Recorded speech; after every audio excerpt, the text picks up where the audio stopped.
4 o'clock. All right, well, thank you. Welcome everyone far and wide for joining us today for our League of Women Voters of Virginia's Women's Equality Day. This special event is hosted by our Diversity, Equity, and Inclusion Committee, which is part of the League of Virginia.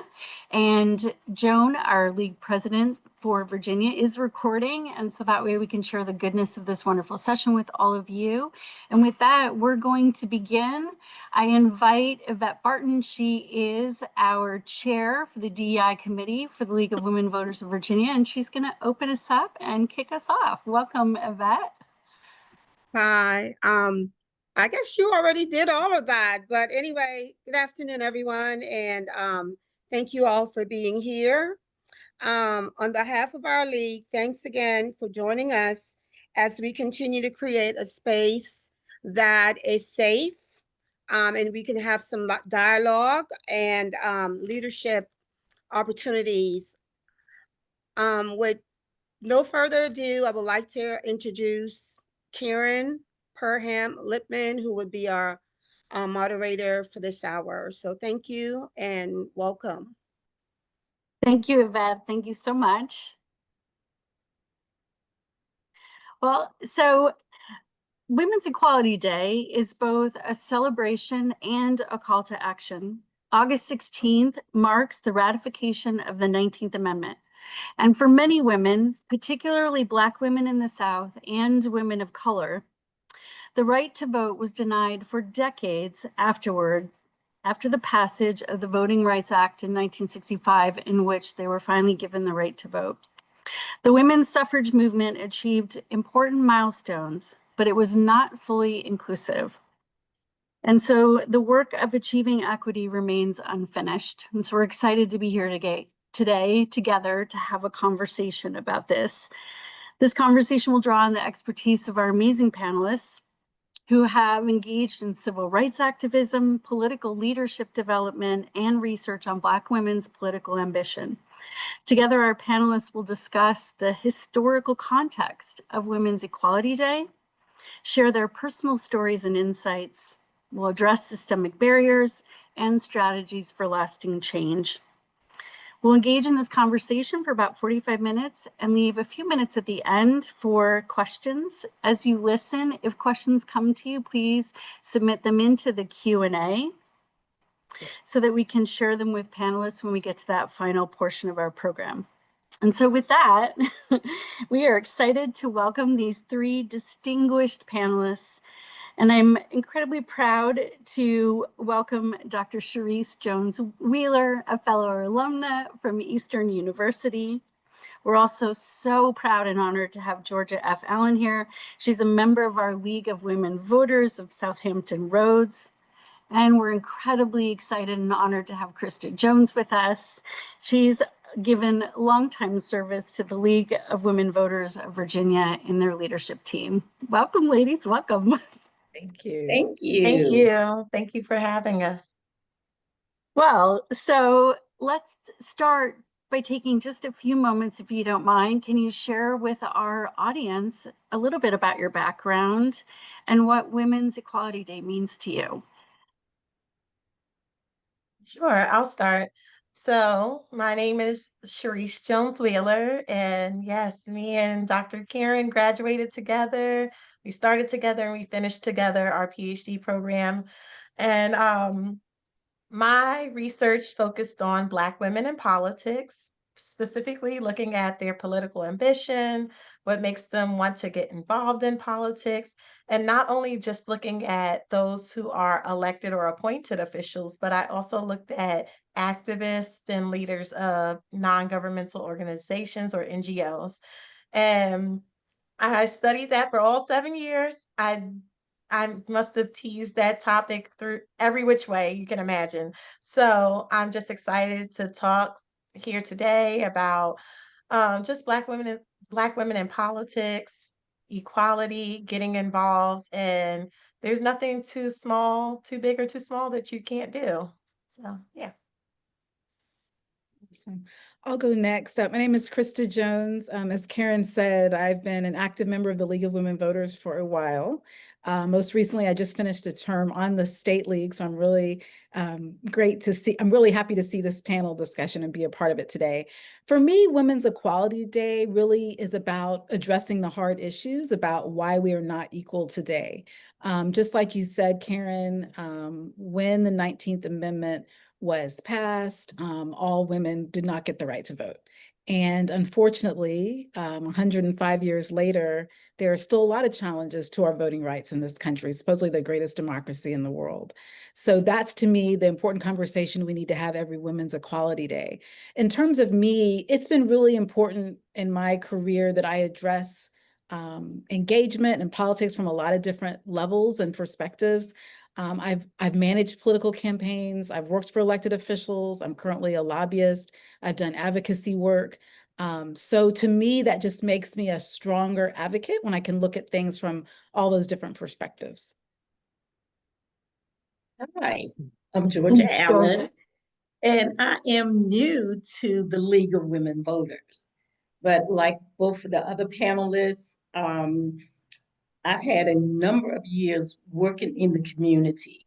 And Women's Equality Day is very important to me because it affects pretty much every aspect of my community. When women don't have rights, that affects everyone else in the community. So that's one of the reasons why it's so important to me. But I've been actively involved in civil rights for over 30 years. I started out working in the local community, joined the NAACP, and became actively involved first with the youth. I continued staying active through the NAACP. And for me, when I think about Women's Equality Day, I think about Sojourner Truth when she said, "Am I not a woman?" And it reminded us of the fact that we were not included even with the 19th Amendment initially. And so we had to continue to push on, which is part of what we do in civil rights. We don't stop, we just continue to push on. And so we continue to push on. And in 1965, it was the Black women who were so actively involved in that civil rights movement that pushed that 1965 Voting Rights Act. And so I'm proud to be a member of the civil rights organization that does not stop, that continues to push. Thank you. Thank you so much to each of you for giving us some insight into your background. Having read your bios, you're also incredibly powerful and have done some really amazing things in your career and have contributed so significantly. But it's so much more meaningful to hear from your own sharing of your experience. And so glad for you to touch on the importance of why we're here today in terms of talking about women's equality and how that's looked different for women of color and for Black women. So we're going to dig into a little bit more about your stories and your lived experience. And I'm going to start with you, Georgia. You played such a central role in the lawsuit that transformed Virginia Beach's election system, which led to the city's most diversity or council in history. And of course, there are challenges there now today locally for us. Can you share with us some of the lessons from your fight in that work? And what do you want for future community advocates to remember when challenging systems like you've done for decades? Well, thanks for the question. And the first thing that I want to remind everybody is when breaking down barriers or changing systems, it's never easy. A lot of people want to think that, oh, this happened very quickly. And I remind them of people who are considered superstars. Everybody think, oh, they were overnight success. That is not the case. Civil rights and the work that we do in our community is no different. It is an ongoing process. And if there was one lesson that I would say to persons who might be interested in a fight in their local government or statewide or even nationally. Prepare yourself to stay in the fight for the long haul. Prepare yourself. Get yourself ready mentally, physically, emotionally, and then surround yourself with people who are like-minded that will continue to support you, because you're going to fall down and you're going to have to get back up. One of the things that I want people to also remember, that there were folks who came before us who were in a fight. Okay. And I like to remind people of the fact that when they did the bus boycott, that wasn't a week. It wasn't a month. It was over 300 days. It was over 1 year before before they actually got some changes. And so when I talk about civil rights, and I look at joining a lawsuit, and I joined the lawsuit because it was a young lady who was dealing with issues in the school system. And so most people feel if they have a school board member, that is representation. If they have a city council member, they feel that is their representation. And she found that she didn't have representation. And so from there, she pushed for this civil rights lawsuit, Voter Rights Act lawsuit. And I joined in the lawsuit because as an advocate, I saw how important it was, not only to her, but to all the children that were coming behind her children. And I wanted to make sure that if we joined together, that we could have a major impact. And of course we did. We won the lawsuit. It's still not over, because we now have a situation where our local government has decided that they wanted to put a referendum on the ballot. Even though the judge, the federal judge, said that a referendum would not be helpful, they still wanted to put it on the ballot. And so one of the things that I also found after joining the lawsuit that I would suggest that people do, and this is what I could have done differently, but when you're in the battle, you're in the battle. And so when looking back, the thing that I saw is that as we got involved in the lawsuit, it would have been helpful to reach out to other people. Maybe it's the churches, or maybe it's other organizations and things of that nature. So to anyone who's considering getting involved in a lawsuit that is going to be something that's going to affect your surrounding area, your community, your city, try to identify some partners. And these partners may not be on the lawsuit, but they're your motivation. They're there to encourage you. They're there to say, hey, you know, it doesn't look good or whatever, but we have your back. So when I look back, I'm like, oh, I should have asked them to help.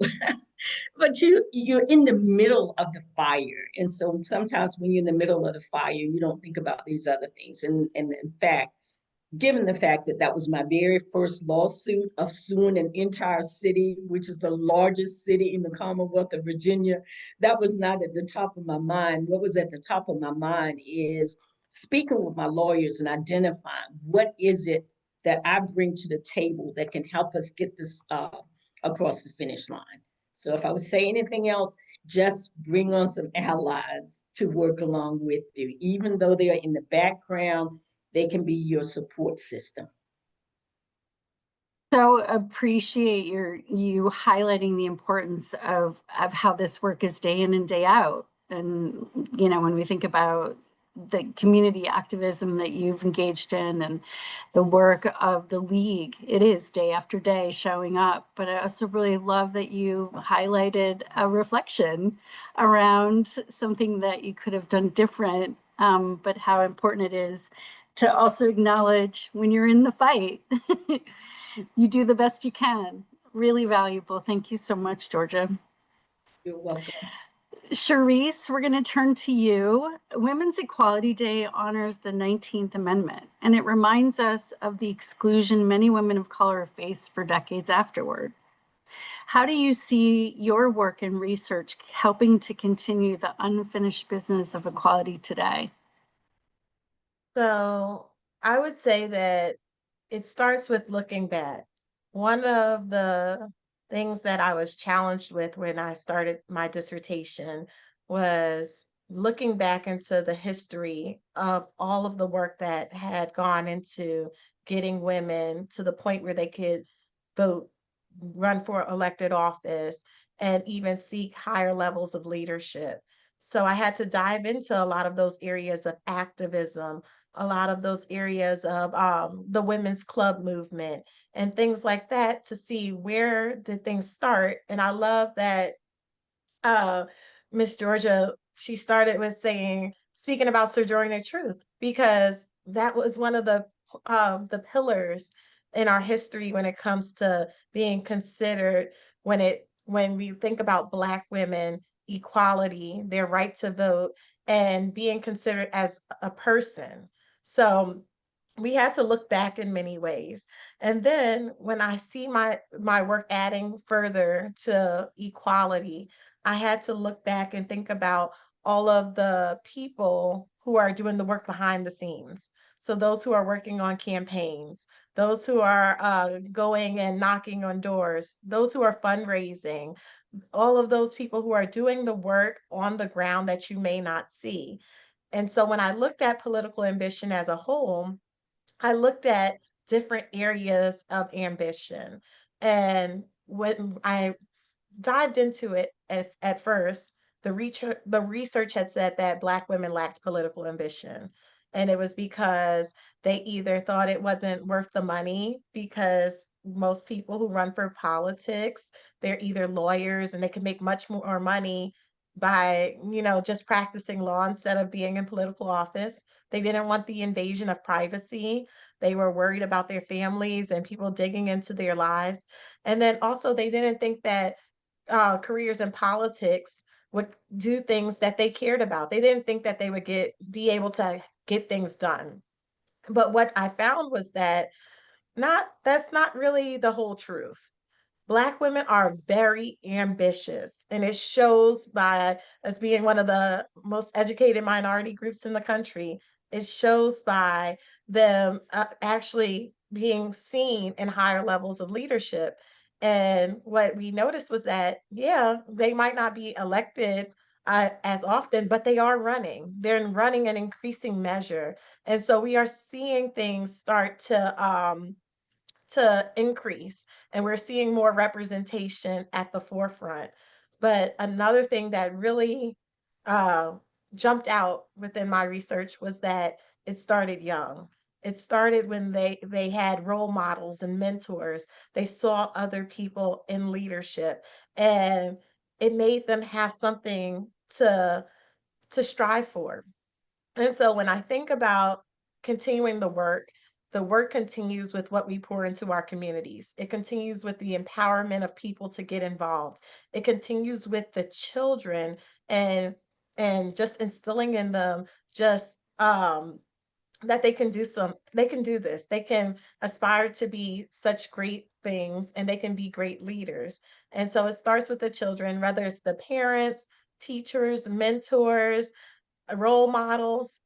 That's where we can really pour into, and you can see just the benefits of doing that. I love in your sharing, you highlight a stigma that was in existence around this perception of Black women in politics and political ambition. And so it's so important that your research shows that that's a biased belief, right? And not really the reality. It's so important. Okay, so this is a really nice segue because you talked about the importance of political ambition coming from, seeing someone who inspired you or having that in your experience. And so a great segue to Krista because of the really important work that you've done in this space. And so what can you tell us about the partnerships and cross-movement collaborations that you found so effective in advancing equality for women of color? So I want to just step back and say that the idea of collaboration, just like Georgia was saying, is just so key in this work that we're doing. Sometimes it can be the hardest part of the work that we do, but I think it can be the most impactful. So I think about January 20th, and we started a new administration. And for those of us, for example, in the government relations space, things were just being done totally different than we had ever seen before. And so I think the first thing after we got over kind of a shock of what was happening was realizing that all the coalition work that we had been doing for years, all of the resources that we had been building, all of the relationships we'd been building with allies and accomplices in different areas, it was time to activate all of that. So I just want to really stress the importance of that work. And that also addresses the question from Melvina Wilson from Florida in the Q&A about maybe some suggestions we can give for her in Florida in terms of doing this work. But I'll mention, after Doug Jones was elected to the Senate in a special election from Alabama several years ago, I was talking to my dad just about how I was observing that white women and Black women were doing so much of the same work, but in different arenas. We weren't working together. So you would have the League of Women Voters, which is obviously primarily white, doing voter registration. You would have the sororities almost across the street doing the same exact thing. And so we started to talk about, with my father, I talked about, where did that come from? Why can't we as Black and white women work together when it comes to advocacy or anything else? And we started to have conversations about slavery and how all of the dynamics between white and Black women started from slavery, that whole structure. And then, move forward to the suffrage movement, where Black women were not accepted and did not get the same rights to vote after the 19th Amendment. So I decided to do some focus groups with Black and white women. I've been doing those for the past 5 or 6 years, bringing Black and white women together to talk about some of our differences and similarities and where that came from. So we asked all types of questions like, who were the first people from women of another race that you met when you were younger? Or what are your first experiences with that? How many Black or white friends do you have now? And that really helped me come to a conclusion about how we can move forward in terms of working together. And what I realized is those conversations are key. One of the major things that came up was a lack of trust. Black women don't always trust white women. So if we don't trust white women, we're not going to work with white women. We're not going to have impact in our communities. So I think when we think about collaborations, that is something we have to remember. And then I'll just give an example of something that has been powerful recently. I am one of the co-conveners for the Black Women's Roundtable of Virginia. And we, a few years ago, partnered with JP Morgan Chase and the Sadie Collective. The Sadie Collective is an organization founded by Black women to highlight Black women in economics. And so we started having focus groups and conversations and listening sessions about economic mobility and how we could increase economic mobility of Black women in the DC metro region and also some other areas in Virginia. So these were great conversations about student loans and entrepreneurship and childcare, all these barriers to mobility. And then we created a report based on these conversations. And this was really built out of an excellent partnership. So I could go on and on about the importance of these strong collaborations in doing the work that we do.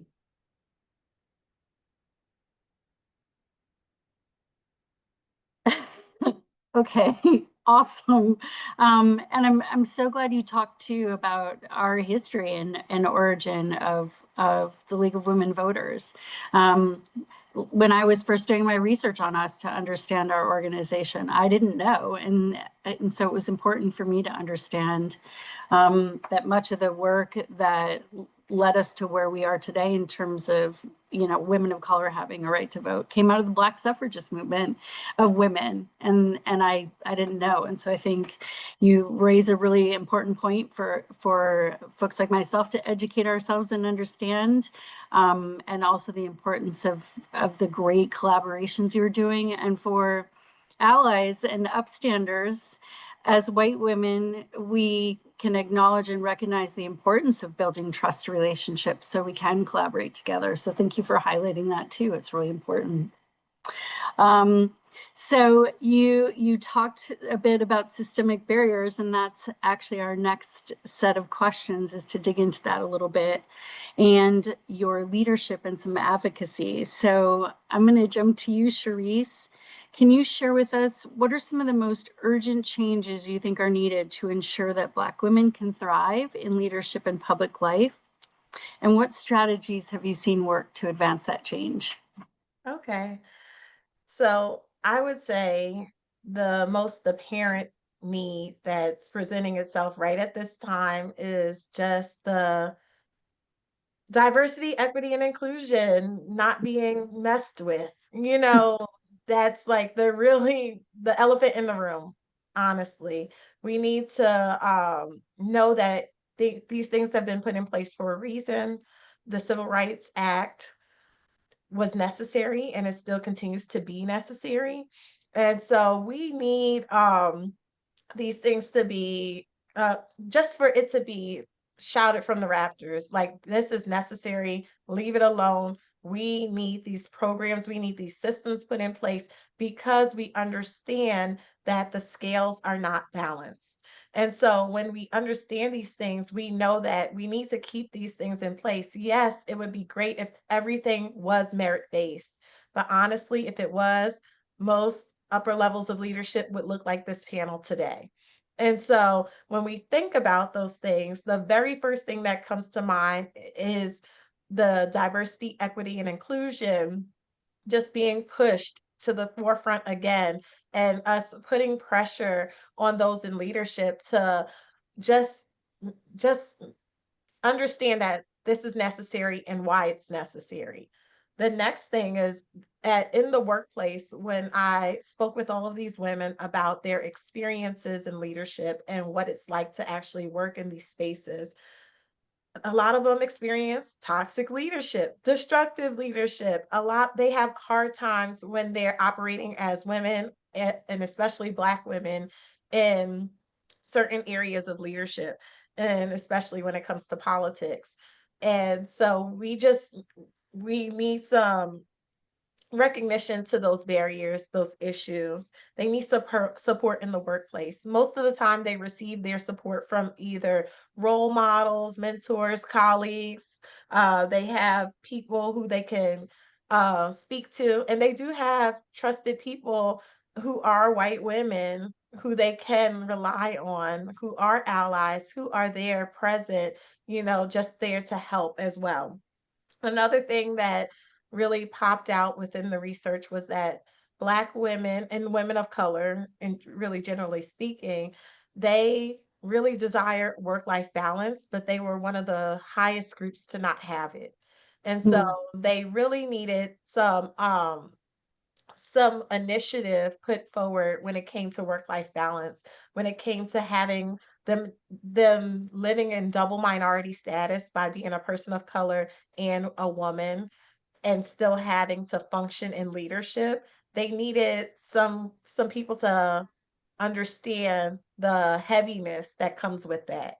And so they really needed that. They also needed to take space when it came to dealing with the weight of their profession and their personal life. So a lot of them said, "Hey, I unplug. When I unplug, I'm not reachable. I close if they're still at work, they close their door, they turn their phone off, they try to regroup. When they go on vacation, they are like, "Listen, I'm going on a cruise where you can't call me." A lot of them express that. And then also spending some time with their family, and those are just some examples of their expressed needs and how they just really need to take care of themselves, and they also explain that they don't always do that because of their profession, but they still wanted to do great work. And so what I think is necessary for a lot of workplaces is that they have to speak with the people.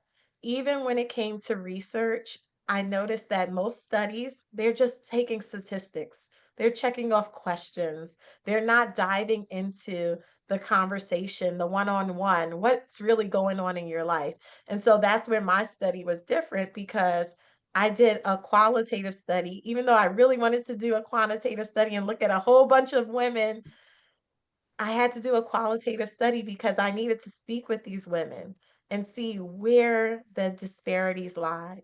And so in doing that, I was able to gather such robust information and learn that their lives are very complex, and that research needs to dive into this area so that way workplaces can know what's best practices for them. Thank you, Charisse. Yes.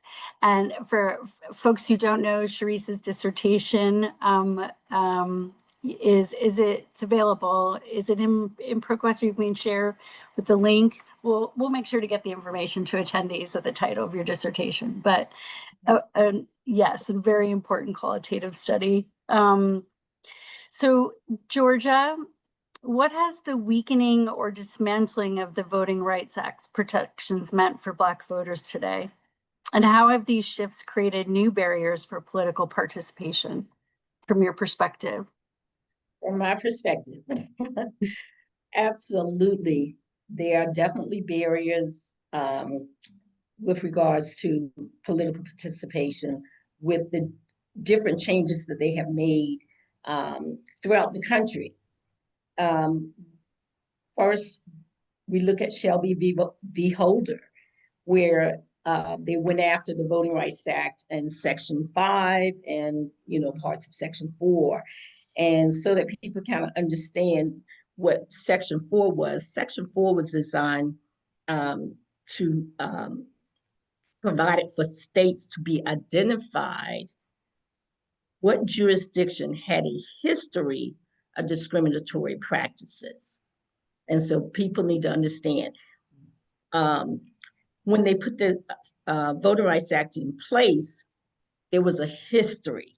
Okay, it wasn't arbitrarily we're going to just go ahead and have a Voting Rights Act, just out of the blue.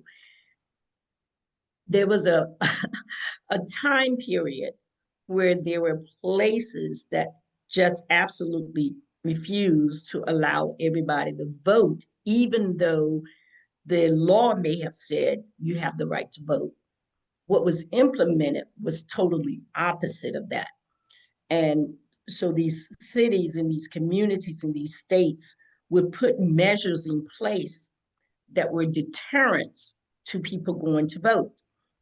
There were poll taxes put in place, other discriminatory practices put in place to prevent people from going to the polls and vote. And in some instances, depending upon where you were in this nation, in parts of the South, the KKK actually was also a real deterrent to voting rights. And then along comes Shelby v. Holder, and they were like, well, these things are no longer happening. I don't think we need to have this situation going on. And under Section 5, that was the area that provided what we call pre-clearance. It allowed the people, the groups like an NAACP, to review any changes. So if they change a voting precinct, if they redraw district maps, those type of things, in order for them to be implemented, had to be pre-cleared. And so it meant that if they got pre-clearance, that the changes that were being made were legitimate, or they did not create an undue burden or unnecessary barrier to people going to vote. And so those sections really, when they fiddle with it, it limited the many ways that in the past we were able to sue. And as you can probably aware of, they're now doing even more in saying that only certain people can sue, like an attorney general may be the person that can sue, with regards to certain illegalities. And so all of these things, these protections that were in place, they're, I would say they're hanging on hanging on by a shoestring is what it boils down to. That's kind of where we are. And so, of course, with us, we had to sue under this Section 2 of the Voting Rights Act. And that is the one that speaks to the protected classes.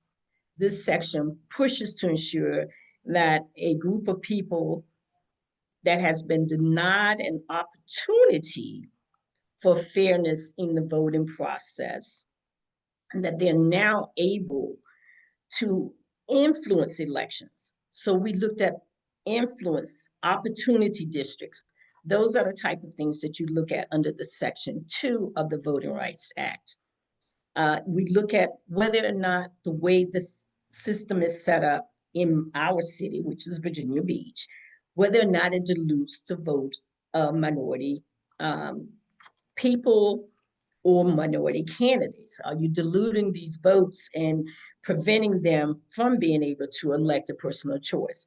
So what we look at is, do we genuinely have one person, one vote, or are we being overwhelmed by a larger majority that draws districts that make it almost impossible for people to be able to elect a candidate of choice? Now, one of the biggest issues as I was looking at this that I have seen is the harm of rhetoric, the harm of slogans, and the harm of sound bites. The other thing that I've seen is the all of this dismantling of the Voting Rights Act is creating such apathy that the amount of turnout is so low. And even when people are interested in voting, we see a lot of noise from persons who have large amounts of money. We see the voting people of color being attacked by other nations who interfere in our elections. So there are a number of ways that there are barriers created with the voting rights and with our people being able to fairly participate in our political process. And for our young people and for others who have become disenchanted, dismayed, you feel this apathy going on, I would like to say to you, if you look at what we got last year in November, compared to who we could have gotten last year in November, many of you would not be without your jobs today. And that's not just on a federal level, because it rolls down. If there are a lot of people without jobs on a federal level, they're not purchasing the way they used to purchase, which means it impacts us all along the way. So having these barriers in place, turns out that we have a situation where all of us are impacted by that. Even people who think they voted for a candidate of their choice, when they in fact voted for someone that they thought would do one thing and did not realize that it was going to be attacking them as well. So we hear a lot of noise now from persons who actually voted for the candidate on the national level, and they're finding themselves that they received false information, thinking that everything was going to be fixed in a snap of the finger. And now we are all dealing with the results of the election of November. So with that being said, I would like to also suggest that all of these people that have these microphones, use them for good. Because one of the things that we see a lot of are persons who may be an athlete, or a person who may be in the music industry, or someone who sit around at the computer, have now been able to influence the outcome of our election system because they have a microphone. And I would say that is one of the biggest issues, is anybody and everybody can identify themselves as a political operative or a political consultant just because they have a microphone. And that can be extremely detrimental to a better outcome when it comes to elections. So, in looking at the various things that have been taking place over a period of time, um, we we somehow need to be able to cut the rhetoric, cut some of these slogans and sound bites, because those are very, very harmful and very detrimental to the best interests of not just our community and not just to Black women or not just to Black people. It's detrimental to all of us. Thank you for that, for your answer to that question, for the rich detail and information, but also the great suggestions you offered. You leave us with a very disarming analogy when you talk about our democracy hanging on by a shoestring, but I think it's appropriate because I mean that's where we are. And then you also highlight a contrast of now and what could have been, and I think that's also meaningful too. So, you know, thanks for really for talking about that, but also giving us some important information around what we can do in terms of thinking about how we address the rhetoric and the conversations, because those are important suggestions. So thank you, Georgia. Okay, Krista, you founded this amazing organization, Vote Lead Impact, which was formerly the Virginia Leadership Institute, with a focus on increasing the number of Black elected officials. Can you tell us, based on your work, what approaches have you found most effective in helping people to move from community engagement into running for and winning office, elected office? So there are a few points I want to mention, but I just want to build on some things that Georgia was saying. So the reason why I started the organization was I wrote my master's thesis on the lack of Black Congresspeople in Virginia. And the professor said, instead of making it a purely academic thesis, why don't you try to actually solve the problem? So while at the heart of the organization was definitely training, something that I talked about in my thesis, and then also it's very much, and really Georgia, this is what Georgia was saying, when you're preparing candidates, it's only going to take you so far because there's the other side. Are people going to vote for you? So you can't always, even though through our gerrymandering, redistricting process, we're trying to control the votes. You know, that is a piece of it. You know, are people going to be receptive to my message? Are women going to vote like their husbands? Like those are things that you can't always control. So I just try to mention that when talking about preparing candidates, because there's a whole nother side. But, you know, there's a woman who passed away recently named Judy Schneider, and she actually used to teach incoming members of Congress. She gave like their overall orientation, their orientation when they started their terms. And she used to always say this, we should break it down into policy, politics, and procedure when talking about just kind of all this advocacy work that we do. And I've actually added people to that. But I just say that because, you know, some of the things that I've observed are enough candidates don't start early enough. Some people feel like, okay, I file and then I'm going to spend all this time educating people about who I am. No, they should know who you are before you file. You should be doing that work on the ground, whatever. So I think that's a key thing people don't realize.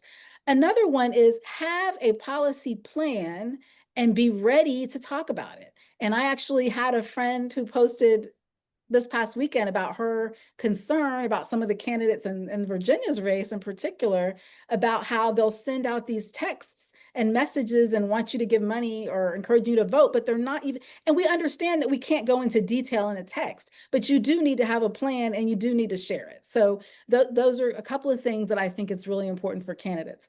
Another thing is what I have found about people who want to run, they expect that once they announce all of their friends and family are going to throw them money, going to want to work on their campaign. But that is rarely the case. And again, it's about the planning. You can plan for this, even though you don't see, just like I think it was Georgia was saying or one of you was saying, there's so much that goes on behind the scenes for years. You may not see the planning that these candidates have done, but they have been working, most of them, you know, in the field, quote unquote. But I recommend finding about 10 people when you think that you may want to run. So say you want to run for school board in 2 years, get about 10 people together who can serve in different roles for you. They don't all have to be donors to your campaign. They don't have to all be staff on your campaign, but you might have someone who is good at debate prep and willing to help you with debate prep. You might have one good fundraiser. You might have one good neighbor who can galvanize the women in your community, but get them on notice and alert that, hey, I may be wanting to run in 10 years, so you can start building that structure. But I think it's a really important question, because I don't think enough people pay enough attention to the steps you can take to go from advocate to candidate.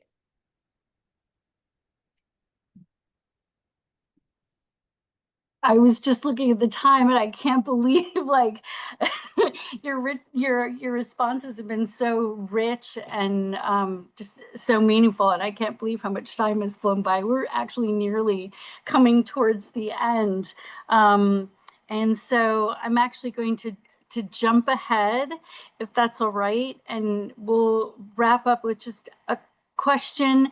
If you can share with us, looking ahead and around allyship, what advice, Georgia, would you give both inside and outside of positions of power who want to support and amplify and not overshadow Black women leaders? What advice would you give? I like that question because it reminds me of the Me Too movement. The Me Too movement. Um, Toronto, Tarana Berkeley started the Me Too movement actually because she needed a support system for herself and others who had experienced sexual attack and sexual violence. And so, to the people who want to come in and be allies and be supportive, know what you're supporting and don't change what the issue is. Don't change the intent. Don't change the goal. The goal was for them to come in and support, um, women who had been harmed. The goal was to help them to rebuild their lives. The goal was not to come in and decide that every man on the face of the earth, that as soon as someone claimed that they had committed a wrong sexual act, is to assume that that was true and to not allow the legal process to take place. And so I just want, when people come and say that they are allies, one, stay with what we are supporting and don't have a mindset to take it over.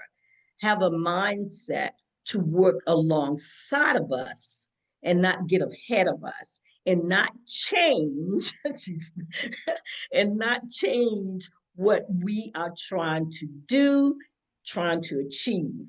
So with that being said, I want true allies, but you need to be humble, and you need to know what we're fighting for.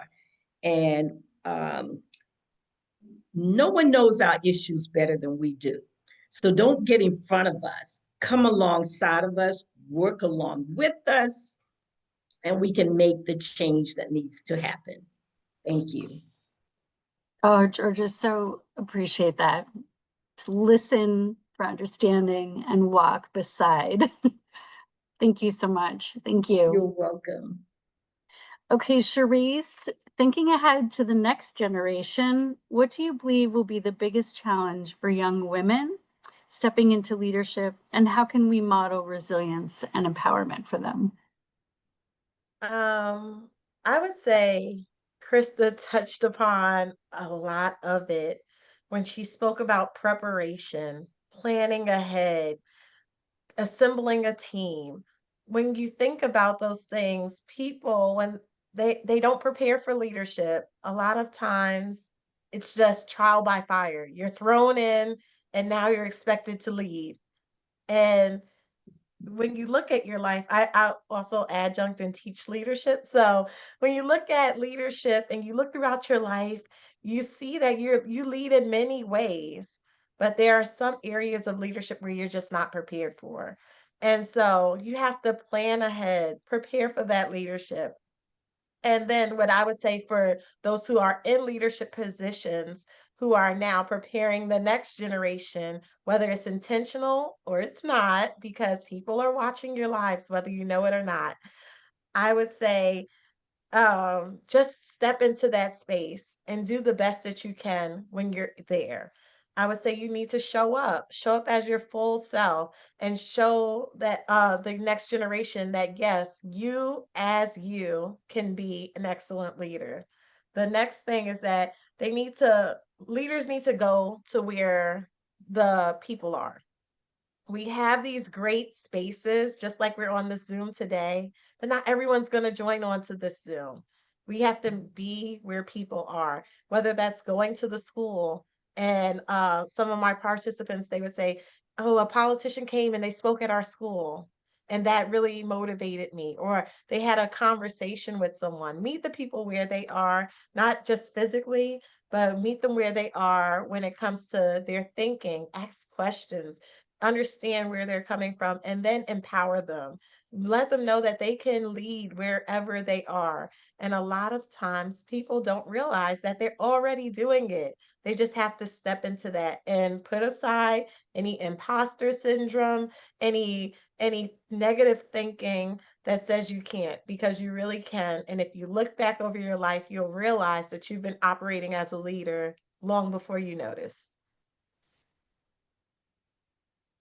Thank you, Cherise. Excellent, excellent advice for our next generation.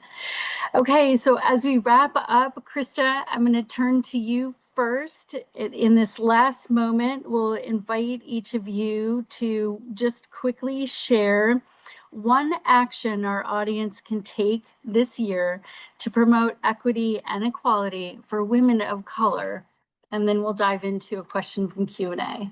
So Krista, one action. So I think it was Georgia who said this earlier. I see that Nancy Tate is on the call, and she and I co-led the 2020 Women Vote Centennial Initiative to celebrate the 100th anniversary of the 19th Amendment. And I remember a conversation over email where where there was the debate about Alice Paul, the whole debate, how racist was she, and did the Deltas or whomever Black women have to go to the back of that during the suffrage march, And so that conversation was going on. And then these were white women, started talking about MLK and how he had affairs. Like, while that may be true, it was kind of like, that is a behavior that I've noticed that Black women that tends to upset them when you're talking about one thing and it's like you almost just like it's bait and switch or like totally divert to something else. I think one action that we can do is be really conscious of our voice when we're having these conversations. You can disagree. I understand there may be some guilt in some of these conversations. It is okay to disagree, but stay on the topic, have the conversation. Maybe you can throw in your other comments at another time. So that's small, but that's just something I wanted to be sure to say today.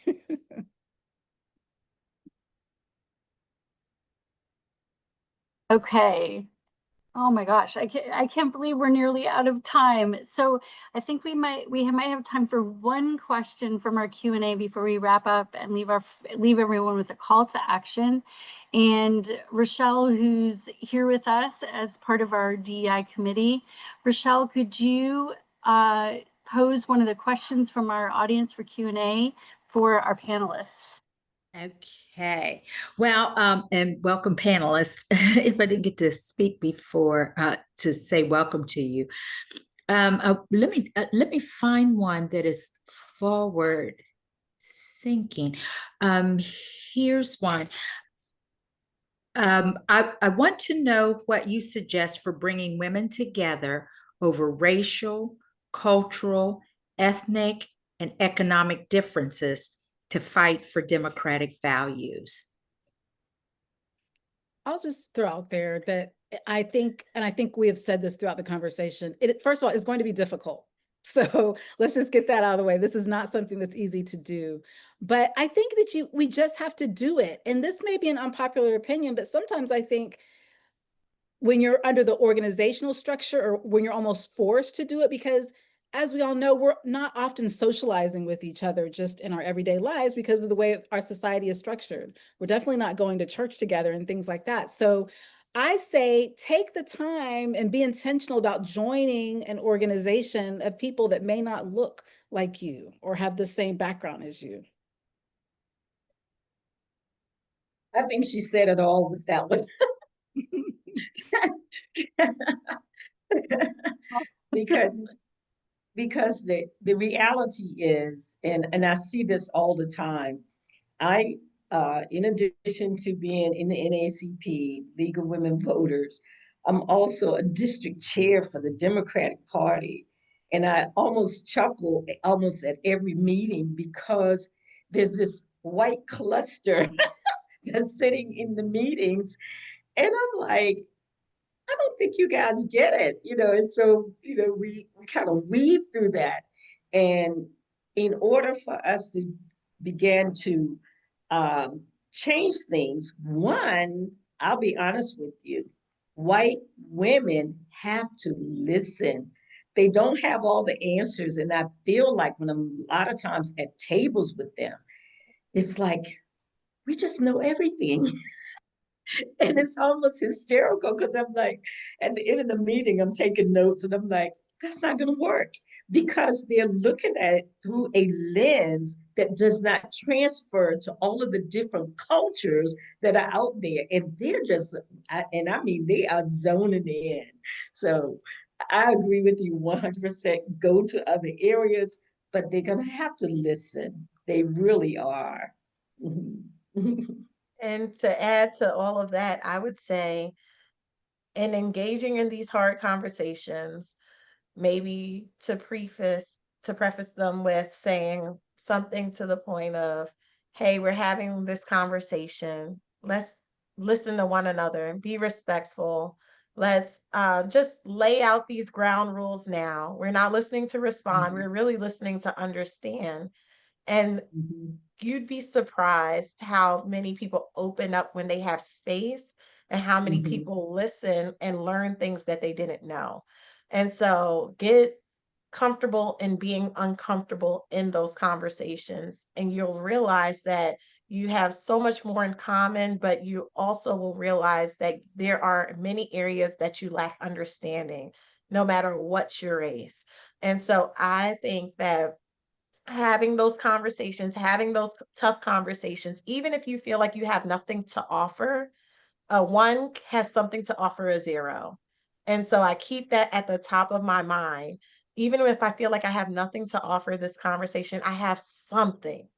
And I'm willing to receive something. I'm open to it because I want to understand. And when you have that um thought process, people are more likely to open up, and then you will be comfortable opening up as well. But you have to have that standpoint. And then also, people can't argue by themselves. So if it starts to become an argument, just let them argue. And eventually you realize that it'll fizzle out. And then also, don't argue online. People, they might be internet gangsters, but hey, let's have this face-to-face conversation and you know that it'll be very different. And so that would be my suggestion. Don't argue online. Let's meet up. Let's have coffee. Let's talk about this. And you'll see how different the conversation goes. Oh, thank you. What a wonderful way to close out our conversation.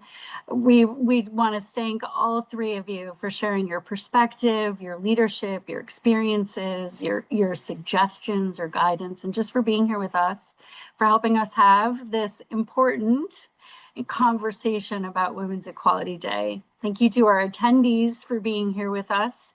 We do want to invite you to take a very brief survey. And so hopefully you can see the screen. Can someone give me a thumbs up? Am I sharing the QR code? Perfect. Okay. We would love for you to share your feedback. It'll take 45 minutes. You can use your camera to pull up the survey. And we also want to hear from you. What issues related to women's equality most matter to you? And so I'll be quiet and for just a minute and give you all a chance to do that.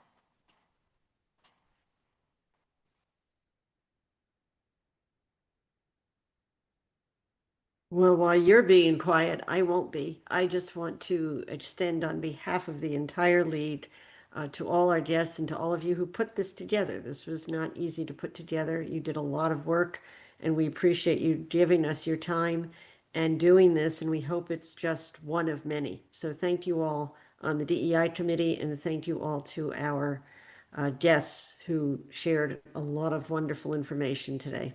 Thank you. Thank you, Joan. And then we have one more thing to share with you. If you're looking to get involved and be a part of the work of the League has Unite and Rise 8.5 campaign, and you can learn more about it on our US website, and we'll share those links as part of our wrap up to attendees with the recording. But we invite you to get involved, help us to engage in the Women Defend Democracy campaign. And so I share this with you as well. And this is Yvette. Once again, thank you all. And my last message to everyone here is action begins with awareness. Know what the assignment is. And thank you all. Thank you, everyone. And the panelists, don't leave yet so we can take a screenshot as a group and with Yvette, our chair, so that we can share that as well. Thank you, attendees. We appreciate you being here with us. We wouldn't have an event without you. Thank you. Okay, so let's get a spotlight on you too, so we can get us all together. Okay. All right. Let me get my. Where's Joan? Joan, are you still there? Let's get a spotlight on you too. Carolyn and Rochelle. Yes. For our newsletter. Yes. No, just keep my name. Don't put me on camera. Okay. Oh. Okay. Carolyn, do you want to be on camera or yes, no? She's hiding. Okay, she might she's not hiding. hear. Okay. All right, let me. Okay, I think I'm ready. Okay, everybody smile, get ready. Oh, there's Carolyn. Okay. There she is. There she is. We're gonna add you. There we go. Ah! Oh, now you're off camera. Don't disappear, Carolyn. Carolyn, come back. Come back. Carolyn. Carolyn. There There she you go. is. Okay. Smile. All right, everybody get ready to smile. Okay, 1, 2, 3.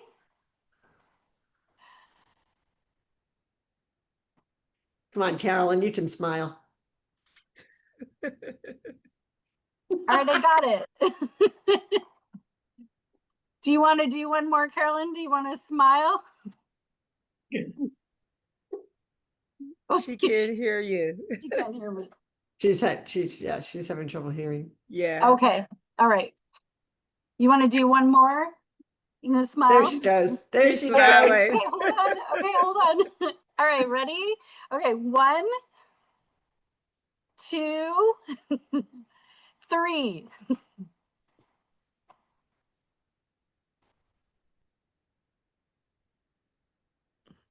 Got it?